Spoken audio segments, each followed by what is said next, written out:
আমি মোহাম্মদ শহীদুল ইসলাম, পেশায় একজন আইনজীবী। আমি পটুয়াখালী জেলা আইনজীবী সমিতির একজন নিয়মিত সদস্য হিসাবে নিয়মিত প্র্যাকটিস করে আসছি। আমি 2021 সালে বার কাউন্সিল থেকে এনরোল হয়েছি। 2023 সালে নভেম্বর থেকে বাদল ল একাডেমির সাথে সংযুক্ত হয়েছি।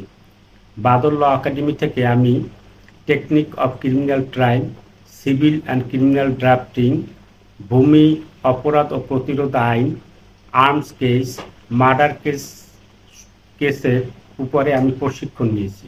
এই প্রশিক্ষণ শেষে আমি এই আইনগুলো এবং কোর্টের প্র্যাকটিস সম্পর্কে আমি বিশদভাবে জ্ঞান লাভ করেছি, যার ফলে আমি আমার প্র্যাকটিসে প্রচণ্ডভাবে আত্মবিশ্বাসী হয়েছি এবং আমার কোর্টের সাবমিশন পূর্বের চেয়ে অনেক অনেক অনেক ভালো হচ্ছে, যার কারণে আমি অধিকাংশ সময় আমি ক্লায়েন্টের পক্ষে ফলাফল নিয়ে আসতে পারছি। এছাড়াও বিভিন্ন সময় যে কোনো আইনি সমস্যায় পড়লে স্যারের সহায়তায় আমি স্যারের দিক নির্দেশনায় সেই সমস্যার সমাধান করতে পারছি, যা আমাকে আইন পেশায় ব্যাপকভাবে সহায়তা করছে।